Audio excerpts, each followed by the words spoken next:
yeah, so we'll kick off tonight with the crowdsourced news. So if anyone's got anything to share, far away, pop your hands up. Tim, go ahead.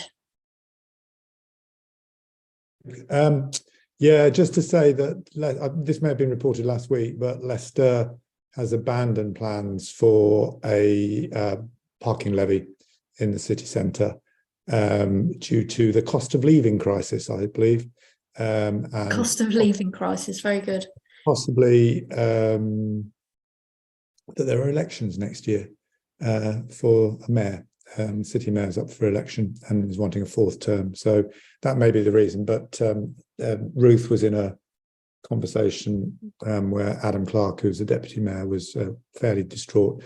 They lined up the money to use for electrifying buses. We've got electric buses, but it was expanding that network. So yeah, bit of a backward step, sadly. Tim, if you wouldn't mind posting the link to that in the chat. I know it's been covered on a couple of news outlets, but there was a suggestion that one of the councillors from Leicester might join us tonight to talk about that. But so if there is a councillor from Leicester on the call, do make yourself known to me, and we can put you on. They may not have joined yet, in which case we big mouth. I should have been kept quiet. No, it's fine, Tim. No, I'm glad you raised it. So I'll see if they make themselves known later. There's still people joining. One thing I was going to share, if anyone else doesn't, obviously there's the autumn spending review, aka it's as good as a budget this week. So it'd be very interesting to see where the money goes, what gets cut, what taxes are introduced, what subsidies. In terms of public transport, there's obviously the things like HS2, and for those of us up in the north, the ongoing ding dong of what is called Northern Powerhouse Rail, but is ultimately just the way that we get from one side of the country to another. That's probably the big one if you live up north, as well as where's HS2 going to end up. So yeah, budget's going to be big for a lot of reasons. I'll go to Robin next, and then Simon. Yes, so a small one.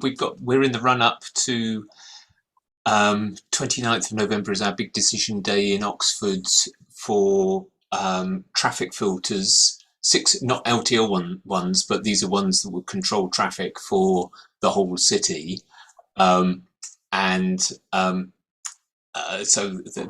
Which sounds great, but they've got 100 permits for residents per person and up to 3 of those per household. So you could have people with 200 or 300 permits per household, which we're arguing is too many. So more of that to come. So there may be traffic filters, but very leaky filters. And then now there's the chance that there will be universal permits for everyone else in the country, maybe as many as 25. So the filters may be even leakier than we thought, on top of our zero emissions zone, which is basically you can drive a diesel or petrol car through it if you pay a few quid. So we might have traffic filters that aren't filters and a zero emission zone that isn't a zero emission zone, but will still have some significant effect. The other bit of news is we rounded up enough money to get YouGov to do some survey work just focused on Oxford. We got 4 questions for about £2,000, which is worth knowing. And that we published the LTN results today. Previously, we did the strategic ones, and a majority of Oxford residents supported LTNs, 56% in favour, 29% opposed.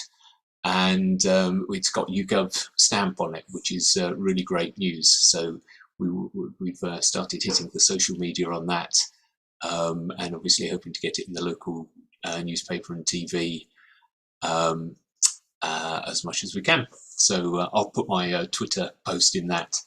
That's under my COSAT name, which is a coalition of active travel and healthy streets groups. So you can all like and retweet that while we're chatting away. Thanks, Robin. And Robin is going to join us to do a kind of special in-depth look at what's happening in Oxford, along with one of the local councillors there, Emily, on the, is that the 29th, Robin? Yeah. Emily's utterly brilliant. So look out for that one. Emily's active on Twitter as well. Simon, news from you.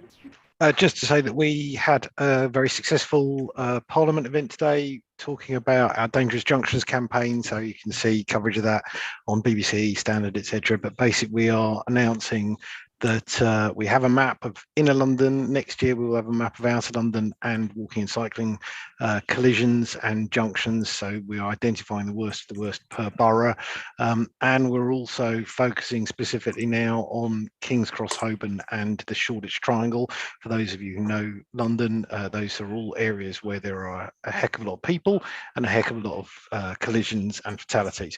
So yeah, quite a lot of that stuff. And we had TfL and Brian Deegan from these shores talking at the event. Thanks, Simon.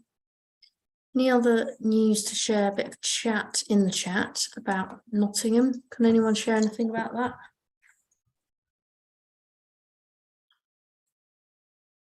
Sorry, I've just Robin. Sorry, I've just seen in the chat, Claire put up a tweet from GCHU Oxford, which is the Global Centre for Health and Urbanisation, if I've got it correct. So they did a citizens' jury on transport interventions in Oxford, which was great. They got 16 members of the public representing all ages, disability, ethnic community, and presented them different pieces of evidence. They had 17 expert witnesses. I was one of them. They had the leader of the anti-LTN group ranting at them, and people from health community, transport experts, all sorts. And then they deliberated over the course of 4 different days and came up with their conclusions, which were broadly, we need more bikes, we need more buses, we need less cars. But there's a much longer report, and it would be great. I know, I mean, we have contacts with, I don't know her very well, but the woman who did one of the academics who led that should make a great speaker for one of these future sessions. Yeah, let's pick that up offline, Robbie, because I think there's some brilliant data included in there that all adds grist to the mill on good evidence to support a lot of these changes. Okay, brilliant. Anyone else to share any news from their patch?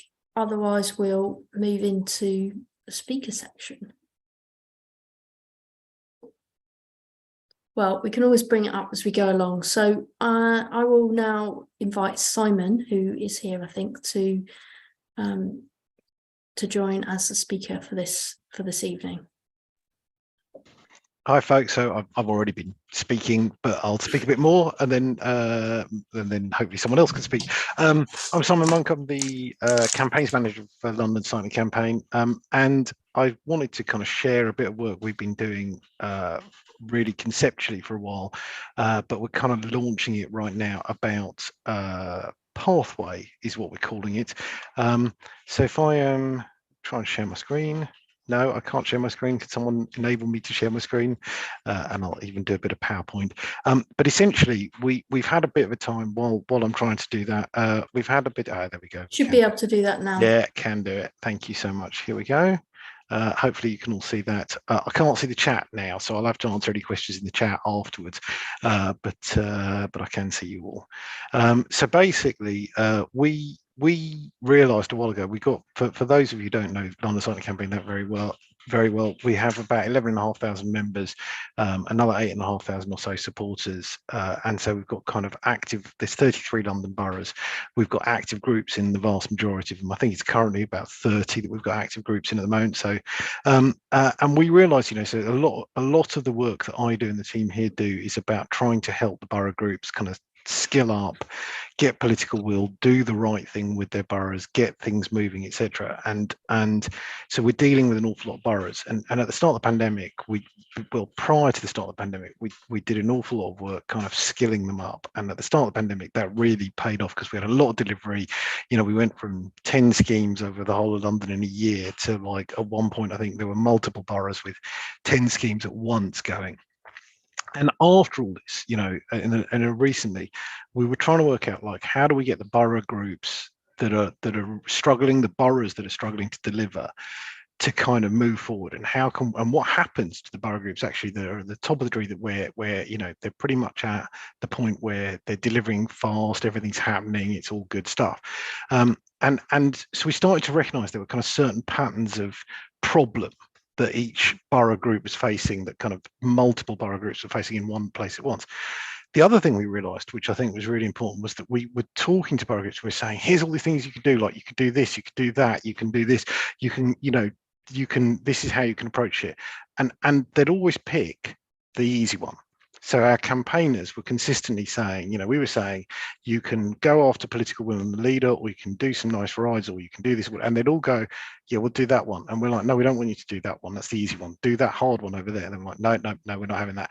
So we've had to kind of have a conversation and realize over time that we've had to be much more prescriptive with our borough groups and say, no, you really need to focus on this. And this all kind of came to a head. And I had a bit of a brainwave with Jacob, who works with me, and a couple of other people, and we came up with this idea of pathways, which is, given where you're at as a borough group, where do you go next? What is it that you need to focus on most? And I think that really has no, that's terrible. Now I can't see anyone. Of course, well, we'll just do it without being able to see anyone. Please yell at me if I've wandered off script too far. But we kind of had a long think about this, and what we came up with was, we realized that there were really only 4 very simple steps as to how to kind of deliver where you are now as a borough group, as a local campaign, and where you go next. And starting to focus on that meant that we can really start to hopefully help skill up our borough groups. And the reason I'm here tonight is to talk to, you know, obviously campaigns outside of London and councils outside of London, and say, you know what, you can do this as well. The other thing we recognized was that there was a real hard moment in some of these, you know, between, oh, hang on a minute, I'm just going to try and tell Katie to be a bit quiet for a second.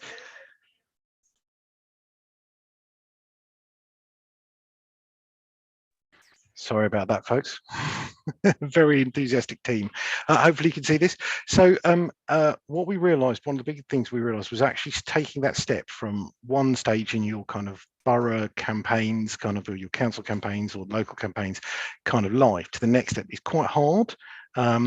And so the final thing I'd say is, like, sometimes, hopefully at the end of this, you'll all know where you roughly sit on this kind of 4-step continuum, and therefore hopefully what you need to do next, or need to do now, as it were, to get to the next step. But this is always an imperfect thing. Some groups sit on multiple steps, some groups jump steps, but this is broadly where we're at. So the steps, as I see them and as we see them, is, the first step is get help. You know, we've got local borough groups who've spent decades trying to deliver political will, trying to get schemes moving, trying to get anything happening at all, and have just been rebuffed at every turn. And unsurprisingly, as a result, there's very few of them. They're quite disheartened. They're kind of downtrodden. So what they need straight away is a campaign that draws people in, something to rally around. But also, and this is really, really important, is meetings that are welcoming. And this kind of stuff stands on work that was done by Dr. Megan Sharkey with some of our local groups from the University of Westminster, and also Chris Kenyon's work with Cycle Islington and Labour Cycles, things like that. And I think all of us agreed that quite often you kind of turn up at a meeting and, you know, there's a few people looking disheartened, and it's in a pub, and, you know, everyone's kind of crying to their beer a bit, and it just feels like quite dank and kind of horrible. And so you need to kind of think about how you can make meetings meetings really welcoming, so that when someone walks in the door, they don't end the meeting by walking out the door and never coming back. Similarly, you need to help folks get involved. So one of the things Megan and I have talked about quite a lot is when someone comes into a meeting that you're running, by the end of the meeting, they should have a task to do. They should go away with something that they feel confident and comfortable doing, that plays to their skill sets, but gets them more involved in the campaign. And fairly obviously, you should reach beyond the usual suspects, because if you walk into a room and it's just blokes who look like me, then you're missing a huge chunk of the potential campaigning audience. Once you've got a bunch of people in the campaign going, and you probably don't have any wins still at this point, your second step is we call any win at all. And this is hugely being controversial. It's one of the things I've talked about loads and loads and loads, and people get really upset with me about this, but I'm going to keep saying it because it's something that we've really found to be massively true, which is, at this point, you've now got a coherent campaign. You've got some people in your group who are skilled, who are starting to move forward, who are pushing. But the council aren't with you. The borough is not with you, and as a result, invariably, and this the number of times I've seen local boroughs go, well, we need a vision, we need a strategy, and we're going to spend 2 years doing that. And that's their way of, again, kicking everything into long grass. So don't focus on the big vision. Don't, as a local group, develop a big vision. Don't develop a strategy, and don't ask the council or accept the council doing it. What you just want is something, an LTN, like some school streets, a cycle track, a town centre pedestrianisation scheme, something, anything, like 50 cycle hangers. You just want anything. And actually, we've got from the government with PCT.bike and, all the other kind of tools, we've got the big vision stuff. These councils, they know what they should be doing, but they're not doing it. In similar vein, don't expect to hit the LTN 120 funding bar straight off the bat. That is a hugely ambitious kind of actually bar. It's brilliant that it's there, but 70% plus schools don't come, they're not commonly found growing on trees. So if your scheme messes up at a junction, if your scheme doesn't quite hit the quality bar for a variety of reasons, don't worry too much about that. Instead, what you should be saying is, yeah, we support this scheme, we love it, it's great, brilliant, do it, but you also need to fix this bit coming up. The metric that we use with the groups at this point is actually, will more people cycle? Will different people cycle? Will it be safer than people who currently cycle? Is it good value for money? Is it very cheap? Or is it a massive leap forward for your council? These things are the things to actually look out for, rather than trying to get too high up on scoring. And at this point, this is when we think one-on-one rides or walks with the council leader just is at every step, this is a hugely powerful tool. But at this step particularly, this is the moment where you win political will, is through a conversation with your leader. Okay, so you've now got a few schemes in. They're not brilliant, but they're okay. This is the moment to go critical thread. And again, this is something I've presented at Ideas with Beers in the past, but now would be called Active Travel Cafe. But this is something, again, I think a lot of groups, our group certainly, and people seem to find very uncomfortable, which is that you have some schemes that are okay, they're not brilliant. You're starting to climb up the kind of footholds of political will. You're starting to get delivery, and yet you've spent decades fighting in many, many cases for schemes to get anything. And I think it's a moment where a lot of campaigners find it very hard to let go of the old kind of resentments and negativities. And the point is, and I've said here, cheerleading and love bombing when others hate. So, every councillor that you ever spoken to, I've ever spoken to, who's delivered an LTN, cycle track, whatever, has just had a post bag of hate mail. Stella Creasy, who is an MP, very good MP for Waltham Forest, is my MP.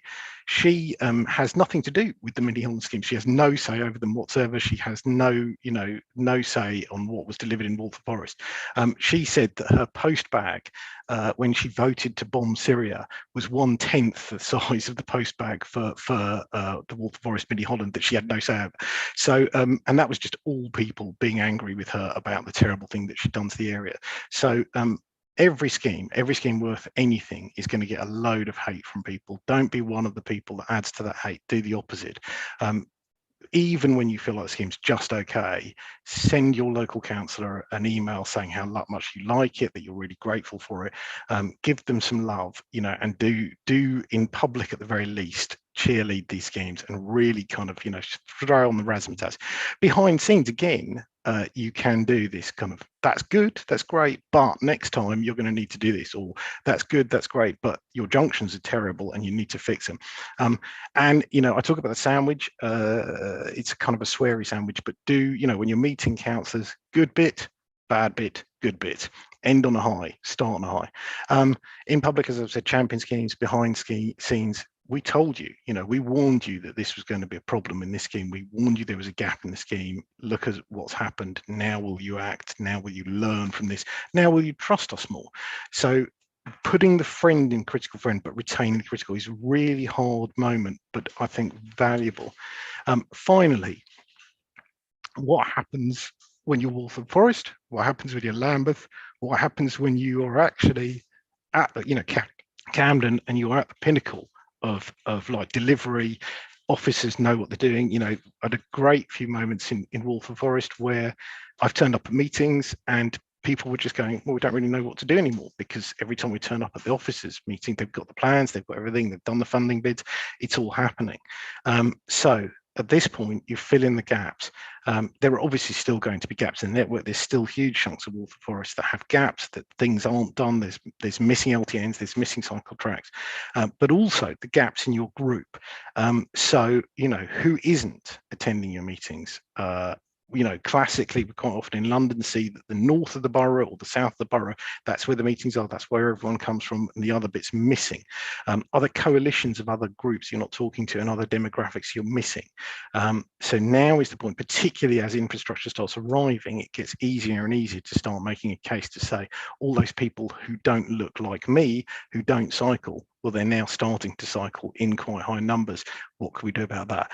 So also, where do the current routes serve? Where are the gaps in terms of communities and routes? Classically, one of the things that is somewhat true of some of the delivery in some parts of London has been, the posh people get blah. In other bits of London, it's actually all the poor people that get blah or whatever. So, who are you missing when you do this stuff? So that's really it. That's the pathways, 4 steps. And one of the things I said, so we've written a big piece about this in our members magazine. One of the big things I said at the end of this is actually no one is through number 4 yet, and the Dutch still have cycling campaigners. So this isn't the end of the process, but these are the 4 steps that I think we in London have identified as the places where our groups are sitting at the moment, and the things they therefore need to do to kind of get to the next step. And I just wanted to share that because I think we're quite proud of this in terms of the fact that it's actually very simple, and when we've shown it to local groups that are kind of starting to see it properly, they're starting to go, oh yeah, all right, I get it. And it's actually been really useful. We had our summit and our AGM recently, and one of the things that was great about that was that we saw a lot of the groups going, oh yeah, well, we're on step 1. And I was like, well, really? Because you've had this massive conversation with your council leader, and they've said this and they've done that, and they've delivered an LTN over here, and it was a bit wobbly, but they delivered it. And then, oh, well, maybe we're on step 2. And then you have this conversation, start to have a conversation about where they are and therefore what they need to focus on next. And that's really important, because I think over and over again, from our point of view, certainly, we realise that borough groups just don't know what they need to do most, what's the most important thing they need to do. And so this is something we're certainly going to be talking to our borough groups, to saying, put 80% of your time into this thing right now, and then come back to us and we'll keep talking to you about how to do the next thing. When you get to the next thing, when you're reliably doing the next thing, then you're on step 2 or 3 or whatever. So that's my little bit. Thank you, Simon. And I'm sure there's been quite a lot of chat in the chat. I'm scrolling back. You can now have a look at, and I'm going to invite a couple of people to come in. Actually, one of the main areas, or an area of discussion, has been around capacity, and basically, that does, that makes a lot of sense, Simon, and good to see that put together. And there's a few things I've taken from that. But this point around capacity and the fact that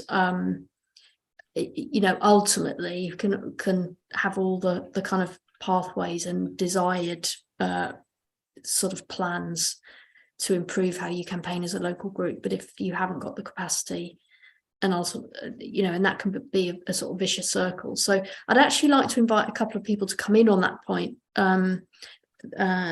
Charlotte was in the chat, and I think it is involved in a local group in London. So Charlotte, if you're still around, do you want to come in at this point? Thanks very much, and really nice to be here, and very interesting to hear the presentation. I'm a member of Richmond Cycling Campaign, and I'm also the co-chair of Richmond Living Streets. So come at it from kind of both the pedestrian and cycling angles, and fresh from presenting at our transport committee meeting last night, where I was questioned for 35 minutes by our councillors. I think I received more scrutiny than the elected representatives at that meeting. And I think that the issues, I really appreciated the presentation, because I'd heard kind of tangentially about this pathways approach, Simon, so really good to see it laid out. I do think, though, that I understand the critical friend approach. I think in our experience in Richmond, that is a very difficult balance to strike, because what you find is that if you do the positive praise for the very few things that have actually been delivered in our borough, you find that the praise is lapped up and politically weaponized by the party in power, almost to say, see, all these groups are supporting us. And then what you find is they don't engage with the criticism bit of the critical friend, and that they list the things they have done as almost being enough. And last night's meeting was about transport priorities. I'm sure lots of people on this call have attended similar meetings, where the level of ambition was absolutely dire. And my sense was that it's a bit like we say with active travel, the carrot and stick balance. I sometimes feel like the critical bit is also kind of important for holding to account, particularly in authorities where there isn't really a massive opposition, as we currently have in Richmond, for example. I also just wanted to flag that a growing tendency we're observing is local authorities farming out jobs that their officers should be doing to campaign and advocacy groups. Lots of us are very stretched and constrained, and we do this, like everybody on this call, because I think we care so passionately. But, we keep getting this pushback. Oh, well, we need evidence for this. Oh, people want a bike lane? Tell us. Go and do a petition. Go door to door. Oh, your street's not safe. Pavement parking? Right. Hand me a petition. Who's got time to go door to door and do that when the council could send one email? And so I do think that there's a danger as well about exhausting really willing volunteers. I'm exhausted. Last night was exhausting, and I just think we need to sort of level about that, really, and like you say, Simon, work out how we widen participation, but also kind of put this back onto local authorities. Your officers need to be doing this work. We are volunteers and we're not being paid to gather evidence. And the Oxford example is a wonderful example, but really you shouldn't be having to commission YouGov polls. Anyway, sorry, that was longer than I meant, but hope that's useful. No, that's really interesting. And I wouldn't mind hearing a couple more points, Simon, if you can kind of make a note of kind of coming back on all of them, and then you'll get a kind of rounded picture. So I wouldn't mind hearing from Rachel, sorry if I've not pronounced that correctly, Rachel from Leicestershire, who made a really good point about this capacity issue, but also saying that actually constituting as a group has actually helped politicians take you more seriously, because you're now regarded as a stakeholder group. Rachel.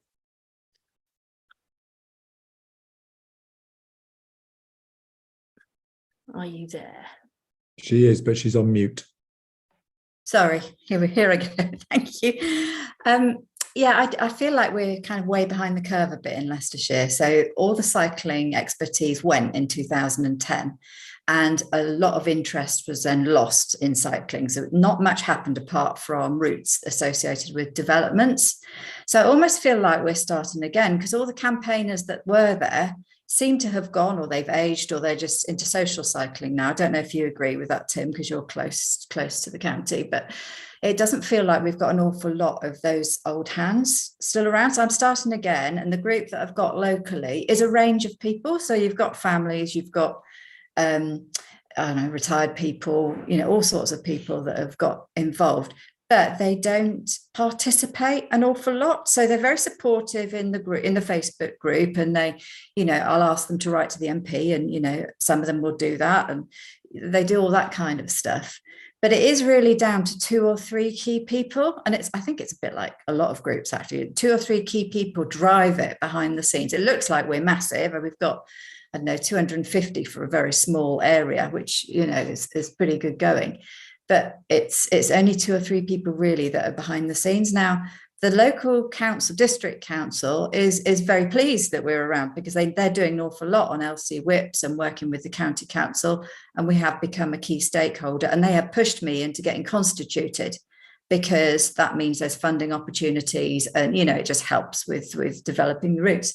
So it's kind of a slightly different situation. It could be Leicestershire as a county is kind of way further back in the whole process. We've kind of lost our way a bit with cycling, and all of a sudden there's this whole refocus on it and revitalization, which is great, but it's slightly different from some of the things that I'm hearing elsewhere. Thank you. And then before we go back to you, Simon, let's just hear from David, if on your point, and then Simon, if you can have a go at those points. Thanks. Yeah, so again, kind of just to echo really what Charlotte and Rachel have said, kind of, yeah, we're exactly the same. It's 2 people in Sheffield supported by 2,000 people. And we've got a really good kind of active people who are interested in doing stuff. But I would, quite frankly, I would potentially murder to get, you know, a Simon or a Roxanne staff member in Sheffield, because putting it bluntly, at the moment, that's me. I have a full-time job. I work in a different city. My partner lives on the other side of the country, and I've just moved house. So because I've moved house, our campaigns fall into shit, like, is the blunt reality.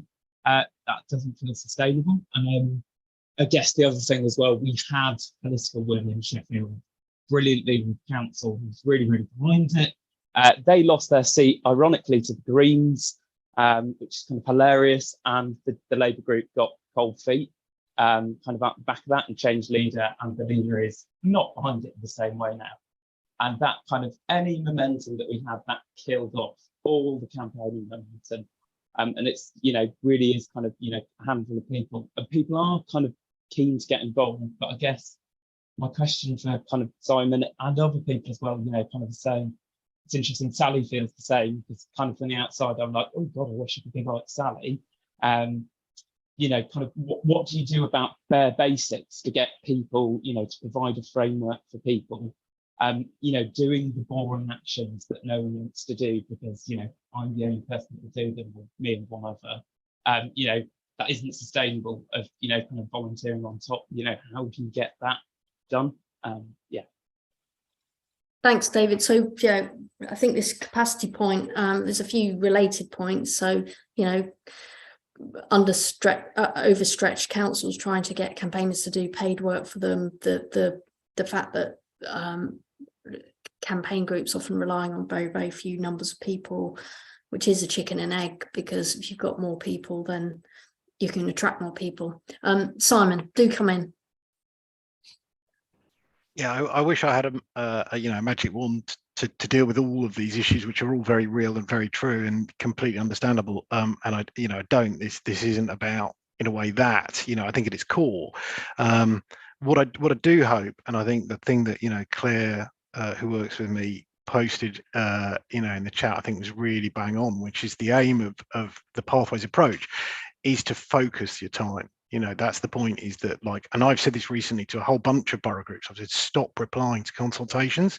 If your borough is only ever going to send you a consultation that's just utter rubbish, just write a paragraph that says, you're only sending us utter rubbish, we're not going to bother replying.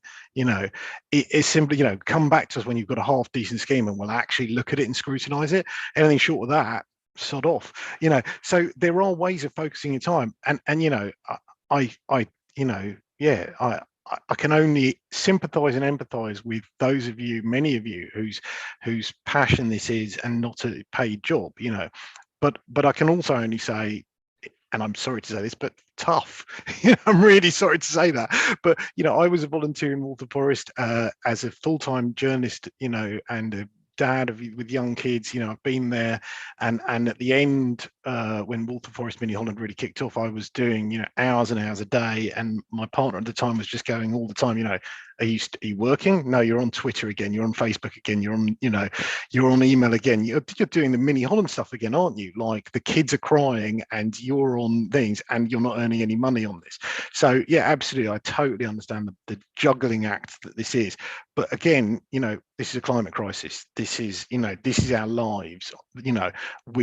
Ash Oak today, at the Dangerous Junctions, my CEO at the Dangerous Junctions event said, we should not be living in a world where most of our partners, if we go off to work on the bike, are like, good luck, let me know when you get there.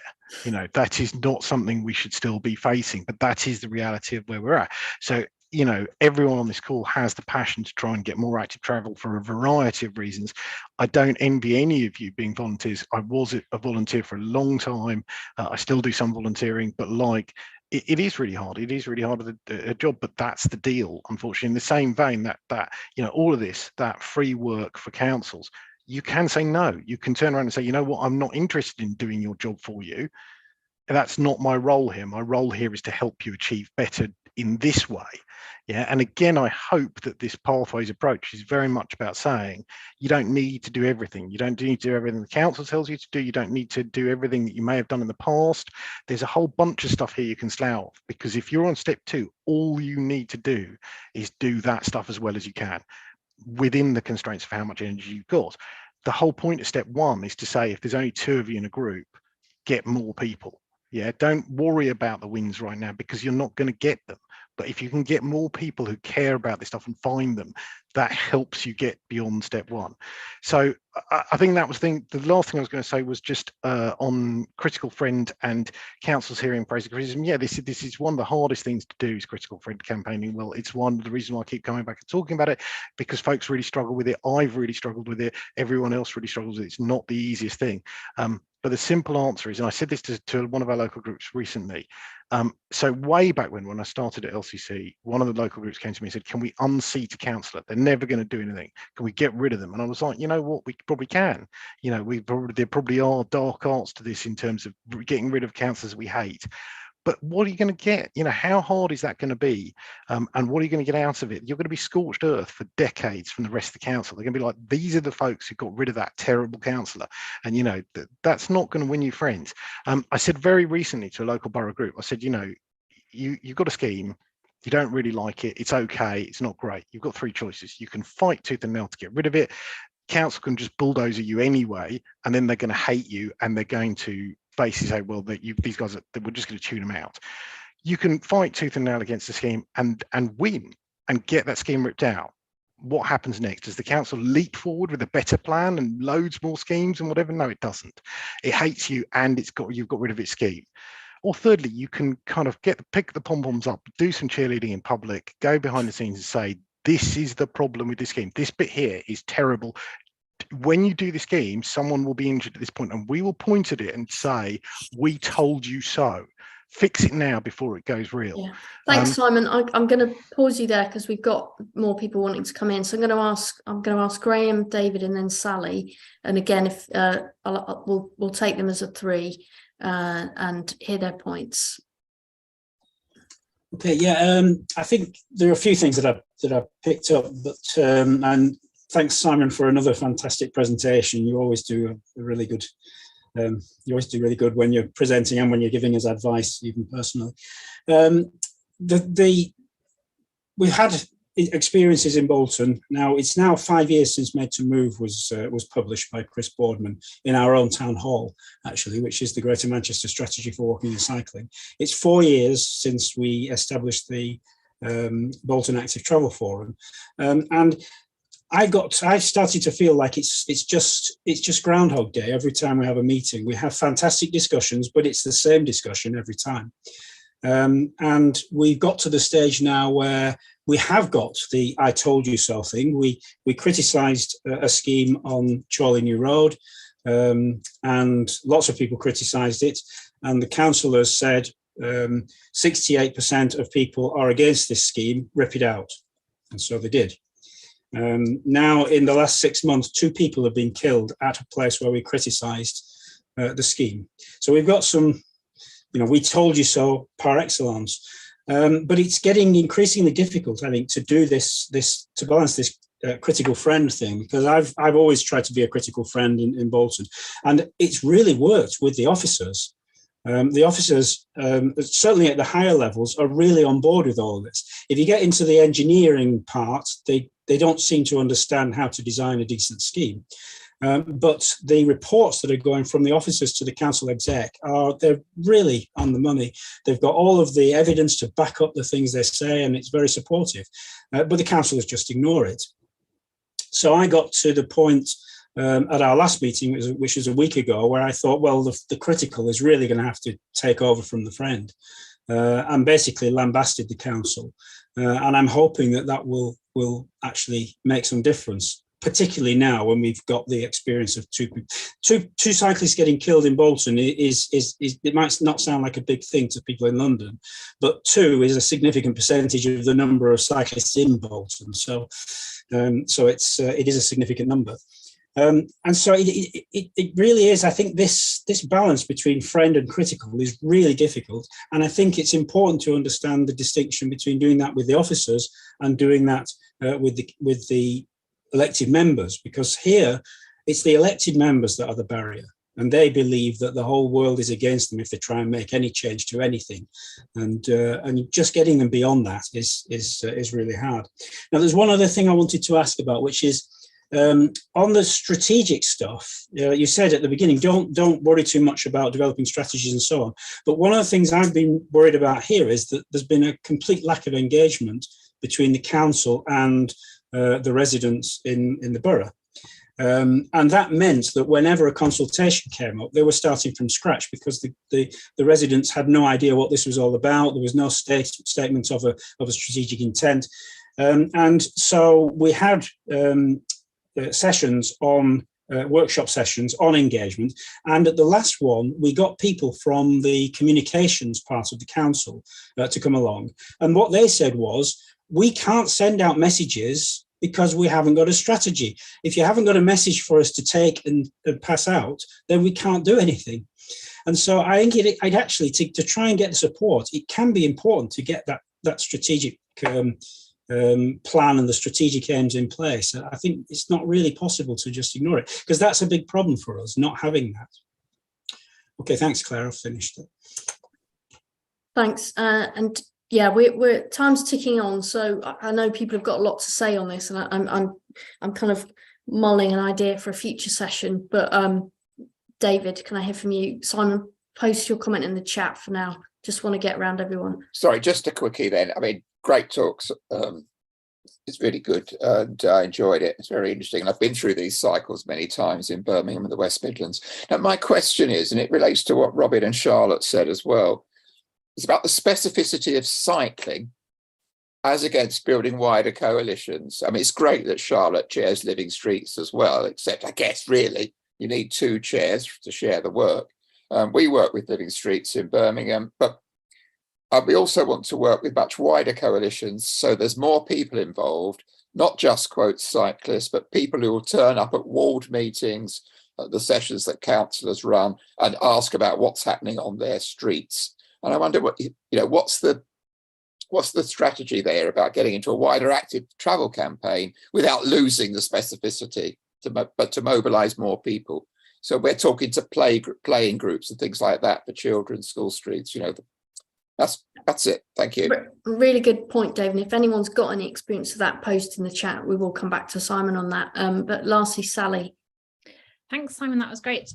Made me think of a few things. I think I totally agree with that idea of narrowing down and just not doing everything. And actually, we stopped going to our cycling forum about a couple of years after it was founded. Or no, maybe it had been going for ages, but in about 2014 or something, because it wasn't doing anything. It was just wasting everybody's time.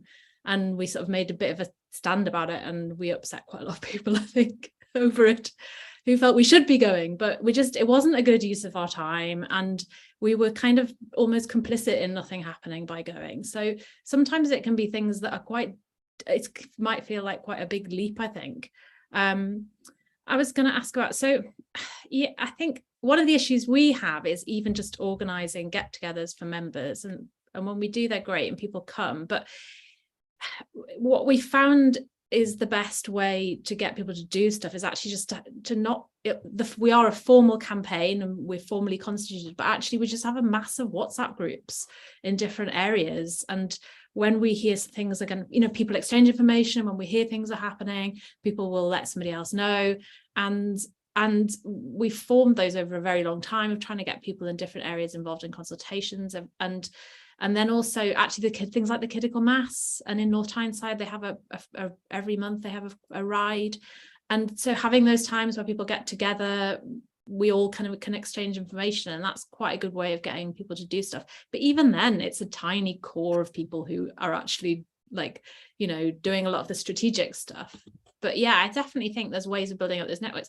The question I was going to ask is, I guess, as in your role, to what extent can you then support groups to identify what to focus on?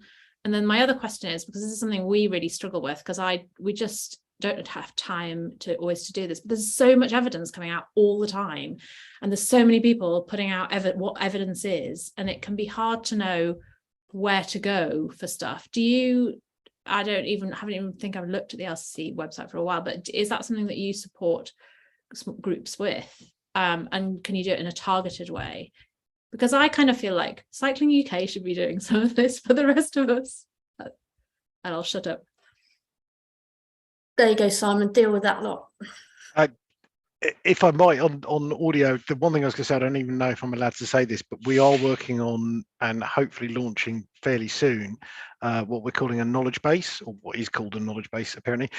So we're aiming to have a load of online resources for campaigners. We did have on the old website, they kind of went away. We're now bringing them back with a big vengeance, as it were, so that if there's campaigners anywhere across the world who want to know how we do stuff and the advice we give to borough groups and things like that, it should all be much more available online soon, I hope. So yeah, we certainly do an awful lot of work trying to help our borough groups. I think most people on here know that, you know, I've said repeatedly, as have many of my colleagues, you know, we're always available for a chat with folks outside London. You know, can always jump on a Zoom, and I think that's really important. Is Zoom has completely changed the way that we can do some of this campaigning work and peer mentor each other, and we also spend an awful lot of time. We have Slack, for instance, in LCC. We're spending an awful lot of time trying to get the borough groups to talk to each other. And forums like this, the Active Travel Cafe, are again an opportunity for borough campaigners and council campaigners and campaigners from different regions, whatever, to talk to each other, which is again part of that skilling up process. So I think that's the other thing I was just going to say on that in response, was just I think it is really vital that everyone, you know, like one of the reasons why we're doing pathways is to try and get people to focus down on where they should be, but also, you know, different people have different joys and passions within this world and skills. So you don't, you know, not everyone should try and do everything for everyone in every way. And if you don't feel comfortable talking to politicians, you know, and we really recognize that, for instance, like in our local groups, there are some local groups where I'm now increasingly stepping in because I feel very comfy talking to politicians at all levels. And I'm stepping into the local groups, you know, to do some of that lobbying work, as it were, the one-on-one face-to-face. Sometimes people don't like doing that. Sometimes people do love poring over maps and schemes and whatever, and there is always a space for that in the group. But I think the pathway isn't about that. It's about saying that's great, but that's not the focus for the whole group right now. That's, you know, we're not going to spend 80% of our time across 5 of us on that thing. That's one thing that one of us really loves doing, etc. Hopefully, does that answer that? I've gibbered a bit.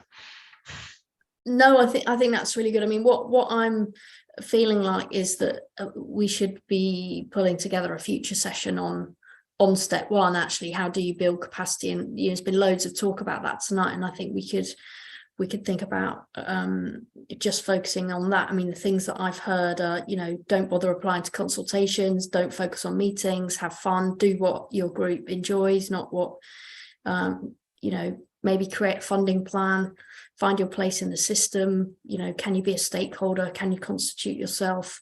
Lots of really good tips that have come out, and I think this debate should carry on.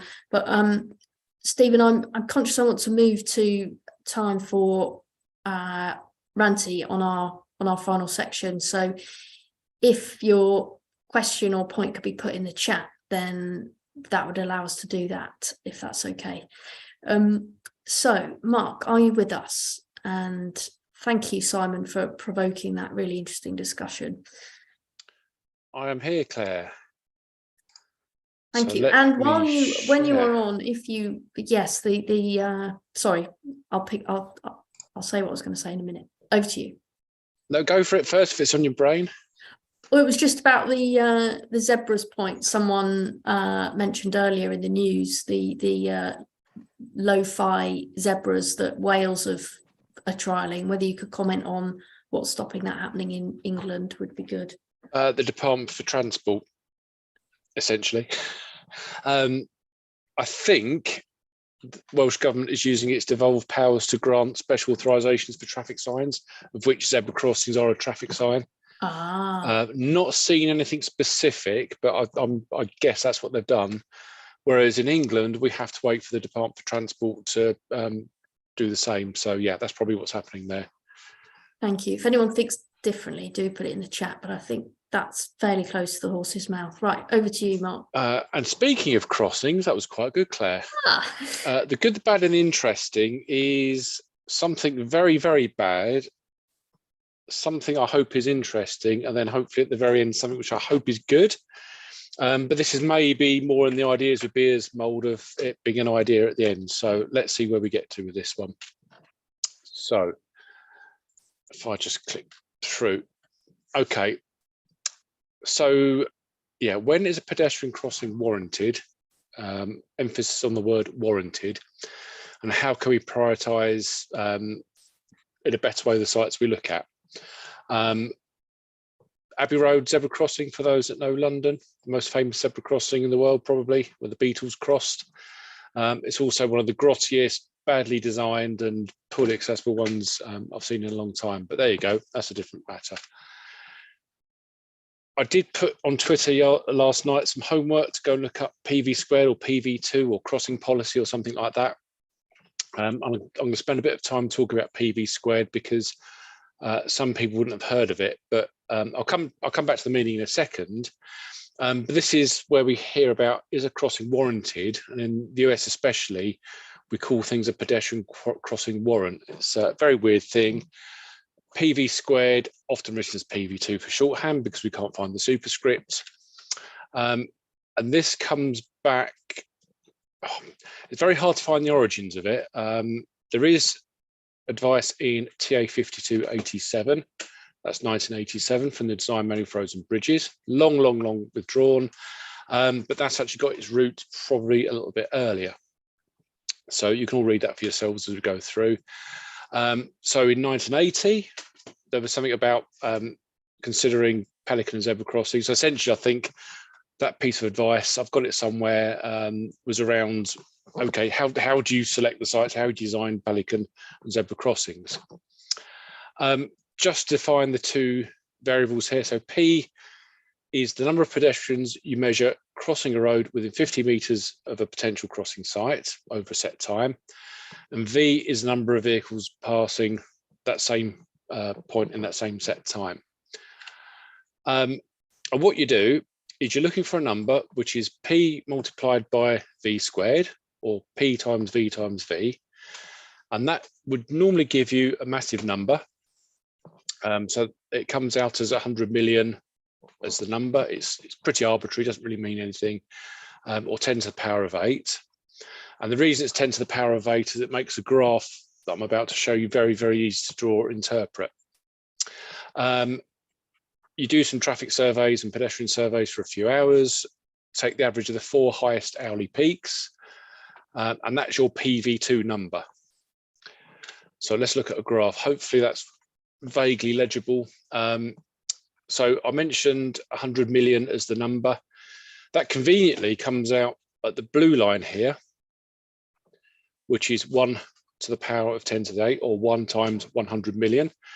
And the orange line is 2 times 10 to the power 8, or 2 times 100 million. So you've got your PV number of 1 or 2, basically. Gives you 2 curves on this particular graph.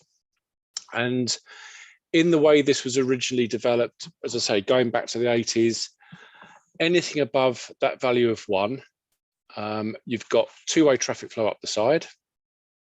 So 500 vehicles an hour, 1,000 vehicles an hour, 1,500 and 2,000. Along the bottom, that's your peak pedestrian crossing per hour. And in many cases, that is a very, very huge number of people crossing. So if you have very, very low pedestrian flow, very, very high traffic flow, anything under the blue line will say that a crossing isn't warranted. So 2,000 vehicles an hour is probably beyond most what kind of single carriageway urban A roads with houses on the front will carry. That's very, very high. So if you're assessing a crossing and essentially you're finding nobody's crossing there, well, a crossing's not warranted. If on the other hand, you've got very, very, very low traffic flows, but very, very many people crossing, people are taking control of the crossing area, you don't need a crossing, it's not warranted. That's fine, okay. I think we can understand that. And then within these two graphs, between the two lines, in this general area, you're looking at a zebra. As pedestrian flows get a bit lower, but traffic flows get a bit higher, you're looking at pelican. And there's also divided zebras and divided pelican for the really, really busy situations. This graph is actually a tidier version of the early ones. It was put together in this piece of 2016 research. Worth a read because I think that in some ways are trying to kind of resurrect this old piece of thinking. Okay, so that's what PV squared basically is, where it comes from. Yeah, I think I'll probably just explain that on the graph. So here's a bit of a worked example, or two worked examples. So on the left, with an urban location, probably pretty modest traffic flows. There you go, hourly counts going on there. Pedestrian flows at the same site, hourly counts going on there. So just remember, P times V squared, or P times V gives you these massive numbers down the side. I've picked out the four highest numbers, so there's your PV numbers. And I found the average, which is this massive number here. So what does that come out to? That's 0.05, so that's way, way less than 1. So a crossing is not warranted based on PV squared. Different way of doing it here on the next page, which is, again, urban location, probably a single carriageway A road with houses along the front. As you can see, under traffic flow, much, much busier at peak time. That's probably fairly common in lots of places. And again, we've got some pedestrian flows. PV squared gives us 1.4. So that's saying probably we need a control crossing. We now call pelicans pedexes for reasons I won't go into, but it's a signalised crossing. So yes, at that location with the traffic flow and the pedestrian flow we've measured, we've done the calculation, a control crossing is warranted and it should probably be signals. This doesn't explain how to design the crossing, this just says that the location is it's warranted. Okay, interesting. So let's look at a photo here. This is the Romford Ring Road. To the left out of shot, there is a massive shopping mall on one side of the road, and on the other side, there's also a shopping mall, council offices, and other municipal buildings. There's actually a subway under here, which is pretty grotty in places. So actually, people decide to cross because it's on the desire line. It's a lot easier. So dual carriageway, 2 lanes in each direction. About 25,000 vehicles a day on this section of the ring road, which is about 12.5, let's say, in each carriageway if it's balanced. So from that, the peak flow is probably 1,370 vehicles per hour, and I've got that from the little calculation at the bottom, which is a bit of a rule of thumb of getting like a peak hourly flow from an annual average daily flow, which is your basic standard 24-hour traffic flow. So don't worry about the maths too much. So if I work this calculation backwards on PV squared, so remember between 1 times 100 million and 2 times 100 million, working backwards from that vehicle flow, that gets us to about between 53 and 106 people crossing the road at peak hour. Clearly, it's a dual carriageway. There's guardrail up the middle. It's pretty hostile. There is no way you're getting 53 people an hour crossing there. So therefore, the crossing is not warranted. Okay, what did that actually tell us? Really famous quote from Brent Todorian: "You can't justify building a bridge by counting the number of people swimming across a river." So unless we get 53 to 106 people an hour crossing here, we can't justify that crossing. They're trying to swim across that shark-infested water there. Okay, so the problem with PV squared, it fundamentally misses latent demand or suppressed demand from those who are not crossing now. And essentially it's a tool to prioritise motor traffic. So we'll only stop the drivers when we think there's enough people to cross. I'd say it's pseudo-scientific. It's completely stacked against anybody not driving. But we don't have the resources to build crossings every time people request one, whether they're good, bad, or indifferent locations. So political decisions are made every day about who gets what resources and how that's allocated. So politicians do need some help on what locations should be prioritised, and from that point you can then go on and look at the detailed design considerations. But really the whole resource issue thing is a political consideration and not an engineering one. And I would say that PV squared and systems based on that weight them and mutate them, whatever, is trying to use engineering to justify one way or the other what is actually a political consideration. Interesting little example from Brent here. I forget the name of the road, but yes, it's quite silly to provide crossings on quiet side streets. This should be a quiet side street. It's not classified. It's not a main road by any stretch of the imagination, and yet we've stuck in a zebra crossing right outside a school. I can only imagine that's a rat run. I can only imagine there was a campaign to get a crossing outside the school, which is all very worthy. But in the big scheme of things, should we really be providing zebra crossings in a location like this, where we should actually be getting shot of the motor traffic? So go back to that original graph where you've got massive pedestrian flows, very little traffic flow, pedestrians can take over the entire street. So yeah, I thought of a bit of fun with that. So yeah, there we go. It needs to be filtered. So let's really try and then focus on the main roads, because we've dealt with side roads. How do we help councillors decide what the priorities are? This was thought about even back in 1980. So beyond PV squared, and if you start to look at kind of an assessment framework, which is what this started out doing, what's happening in the community? Does the road go right through the middle of the community?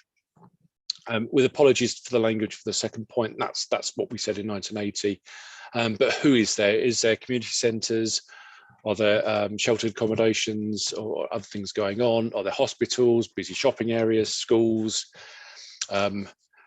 Don't know why 300 heavy vehicles an hour was picked, but there you go. Someone's picked that as a number. Again, trying to put some science and engineering on what is a political decision.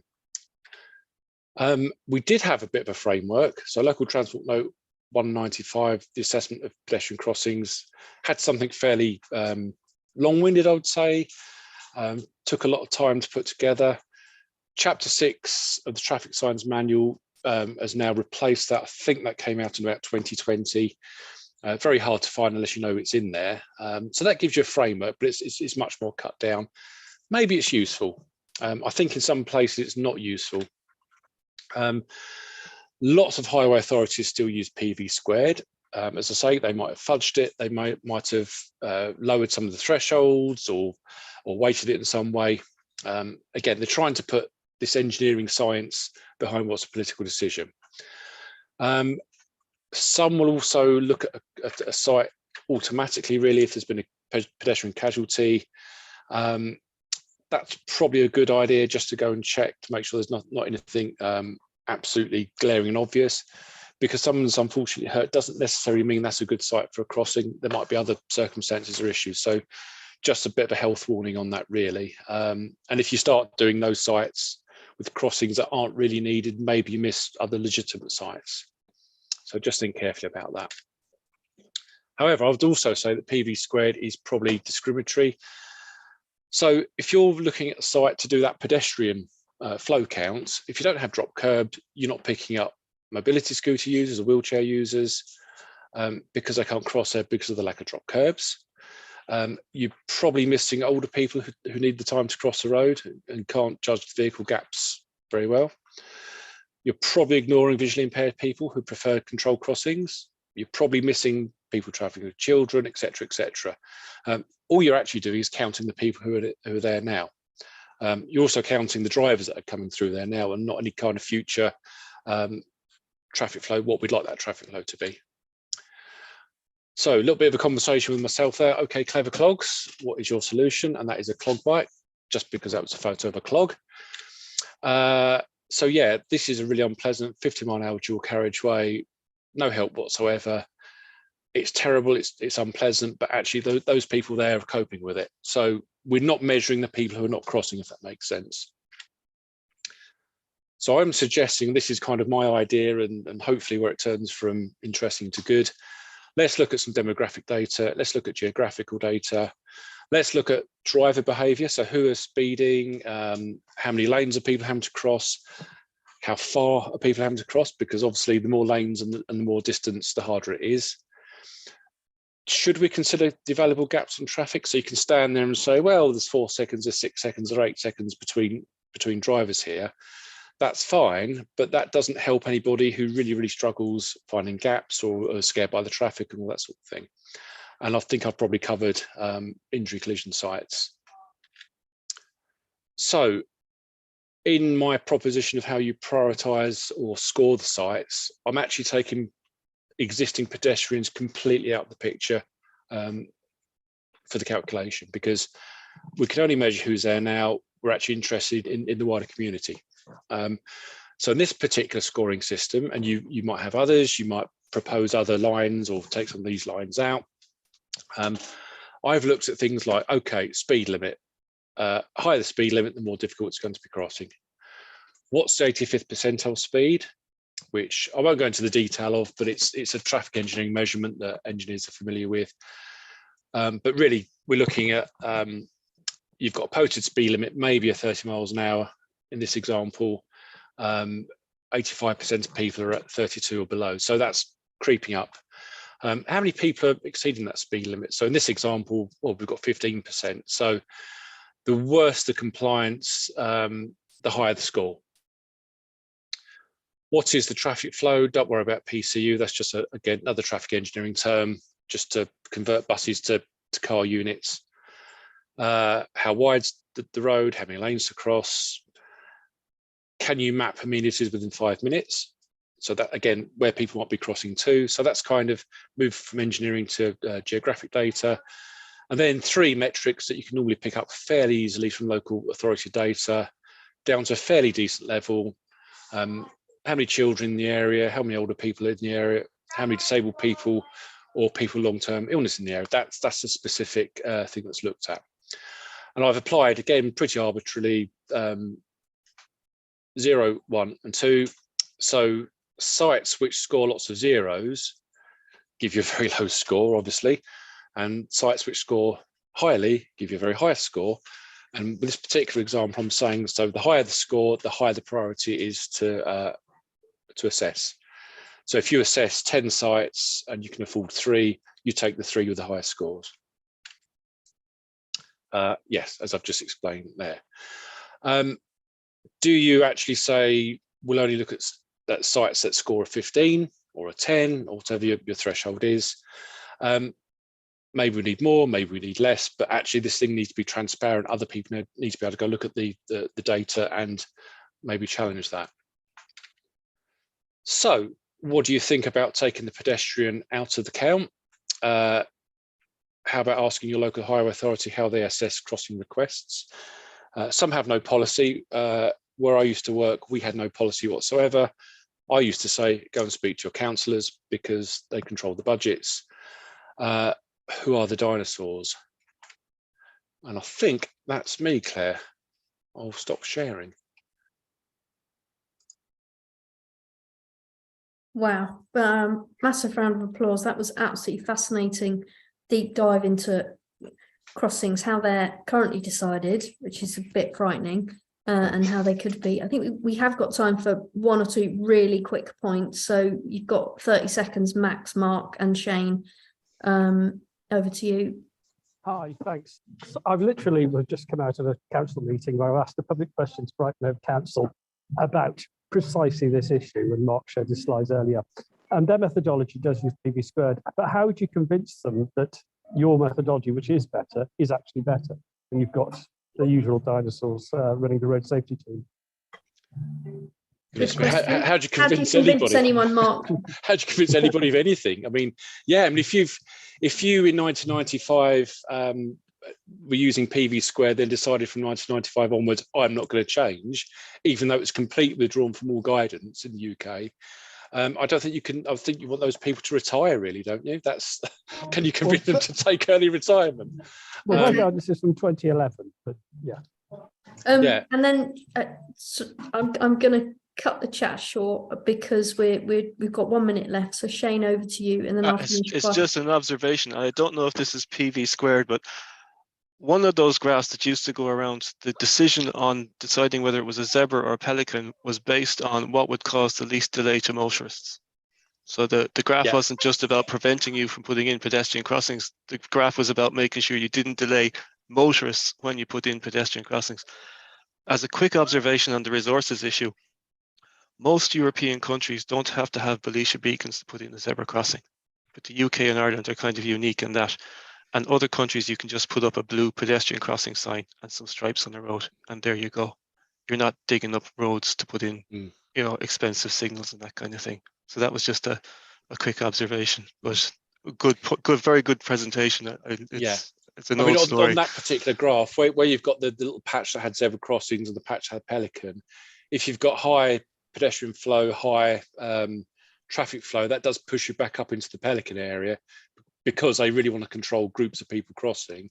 Whereas if it's a zebra, yeah, everyone's going across, they're holding the traffic up. So yes, that's by design in that graph, I think. Thank you.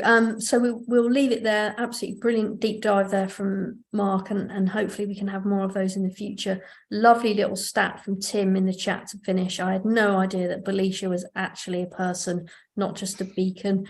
So that's all for this week. Next week, really pleased we've got a couple of people from Phil Jones Associates joining us to talk about some work they've been doing on Jersey. When we had our brainstorm a while ago about sort of different types of speakers, there was a request for, you know, perhaps more on sort of not just urban transport and active travel ideas. So Phil Jones has been doing some work on Jersey, so we're going to hear about that and what some of the lessons that England might learn from what's happening there. So hope you can make it next week, and thanks everyone. See you then or another time.